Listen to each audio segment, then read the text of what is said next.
The editorial board of The Wall Street Journal published a column Tuesday condemning President Donald Trump's implications that MSNBC host Joe Scarborough was responsible for an AIDS death.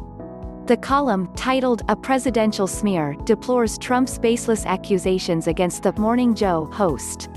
The president has been tweeting suggestions that Scarborough, a former Republican congressman, was involved in the 2001 death of an intern in his Florida office. The editorial noted that Trump sometimes traffics in conspiracy theories but labeled his latest accusation ugly even for him.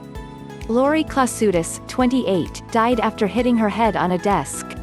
Authorities determined that she fainted due to a previously undiagnosed heart condition and ruled that her death was accidental. Mr. Trump always hits back at critics, and Mr. Scarborough has called the president mentally ill, among other things. But suggesting that the talk show host is implicated in the woman's death isn't political hardball. It's a smear, the editorial board wrote. Mr. Trump rightly denounces the lies spread about him in the Steele dossier, yet here he is trafficking in the same sort of trash. The editorial also praised Representative Adam Kinzinger, R.I.L., for calling out the president last weekend for spreading the unfounded conspiracy theory and asking him, "Just stop. Stop spreading it, stop creating paranoia. It will destroy us."